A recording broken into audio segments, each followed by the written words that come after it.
Coup of 1756. The coup of 1756 was an attempted coup d'etat planned by Queen Louisa Ulrika of Sweden to abolish the rule of the Riksdag of the Estates and reinstate absolute monarchy in Sweden. The attempted coup was exposed and subdued in 1756 shortly before it was due to be put in action. It caused a rift between the royal house and the parliament.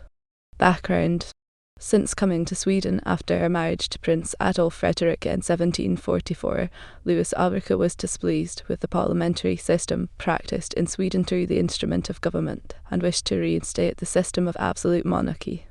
After the accession to the throne of her spouse in 1751, she gathered a group consisting of supporters of absolute monarchy called Hofpartiet, consisting of Carl Gustaf Lurwenhjelm, Adam Horn, Nils Adam Bielk, Erik Brahe, Magnus Dalsved, Erik Rangel, and Gustav Jacob Horn. Already in 1751, the Queen planned a coup d'etat, but it had never been set in action. In 1754, Carl Gustaf Tessin lost his position as royal governor of Crown Prince Gustav. Tessin was replaced as governor of the Crown Prince with Carl Frederick Schäfer, a candidate selected by the Riksdag, an appointment which was enforced even after the candidate had been refused by the Queen. In parallel, the Riksdag presented their decision to rectify the loopholes in the constitution which Louisa Ulrika had used to claim that the king had greater constitutional power than the Riksdag had allowed him to practice. They stated that the monarch would no longer be allowed to refuse his signature. If he did so, a stamp with his name would be used. In the same time, a commission of the state began to investigate political crimes. This resulted in a persecution of the followers of Louisa Ulrika within the Hofpartiet, one of whom, Erik Rangel, fled to Norway to avoid arrest. Reportedly, this provocation triggered the Queen's plan of a coup d'etat. Initial plan.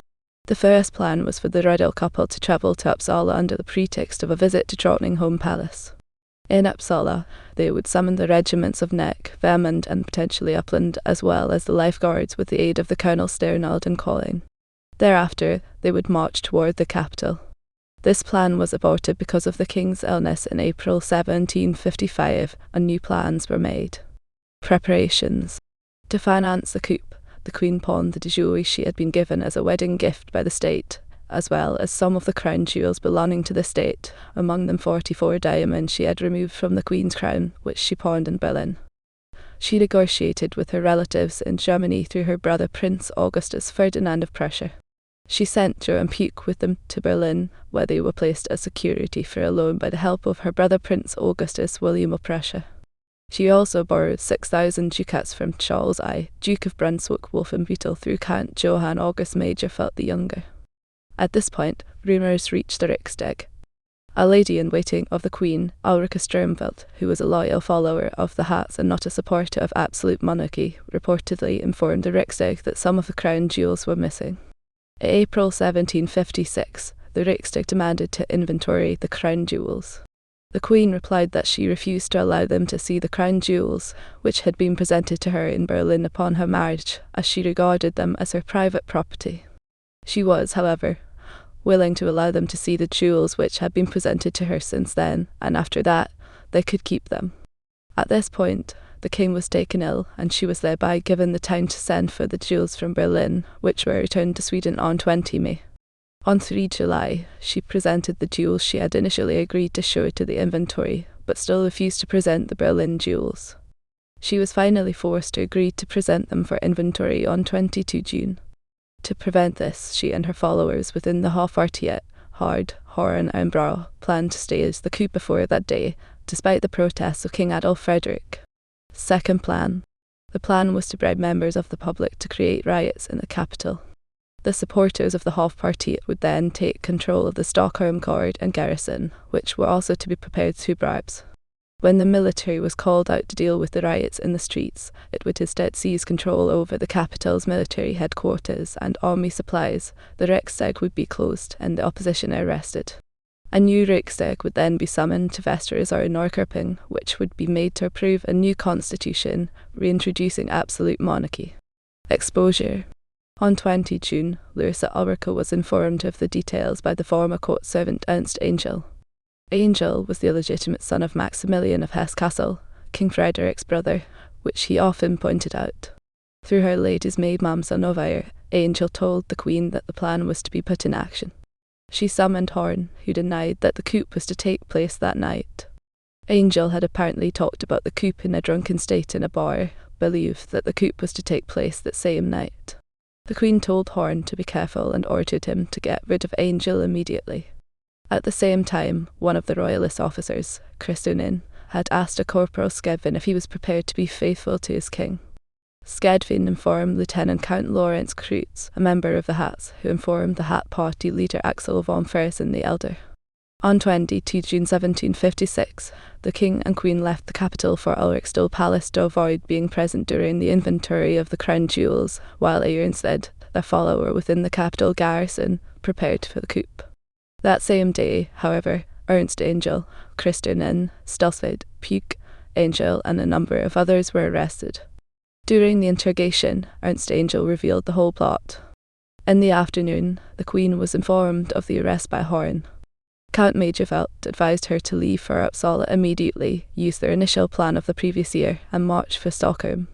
Horn, however, advised her to wait for the return of Bra and Rubing. In the end, no action was taken.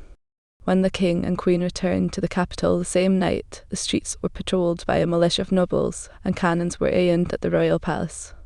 Upon their arrival, Axel von Fersen sent them a formal report of what had happened. Horn was called away, and the royal couple spent their night with Rubing and Majorvelt discussing what action to take. The Queen had plans to escape with the use of the royal guard, but the guard refused their support. The following morning, the Queen summoned Bra, Hard, and Rudbeck. A plan was made for the Queen to escape to Uppsala, but Rudbeck refused to agree. He being the commander of the Uppsala garrison, the plan could not be realised without his support.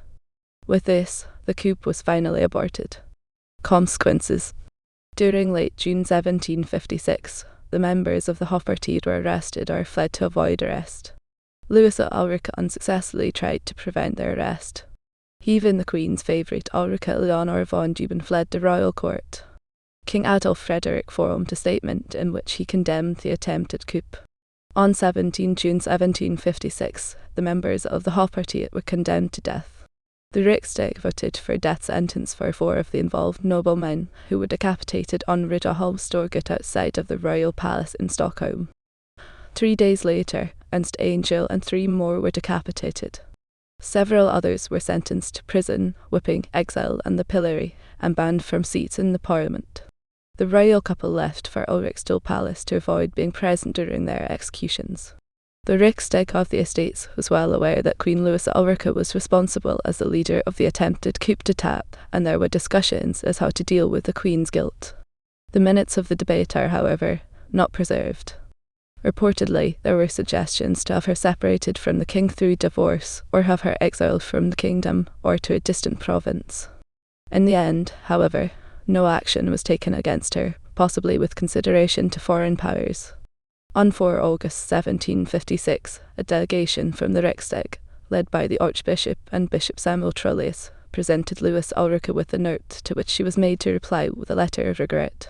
The declaration stated that she had forgotten her duty to God, her consort, and the Kingdom of Sweden, and that she was responsible for the blood of the recently executed. She officially replied to the note from the Riksdag with gratitude for the reprimands and the behalf of the good of the nation and herself, and assured that she had wished no evil upon the kingdom. Trollis reported that only God knows if it was said by heart, that one should hope for the best. The Archbishop reported that he observed tears of rage and sorrow in her eyes. In private, Louisa Ulrika regarded the reprimand as a humiliating insult, and wrote to her brother Frederick the Great that during the interview she attempted to display all the coldness, all the contempt possible to make it a demonstration. In my hardest moments I remind myself that I am the sister of Frederick the Great, and that she regretted nothing but that her revolution had failed. The king was also informed by the Riksdag that he would be deposed if such an incident were ever to occur again.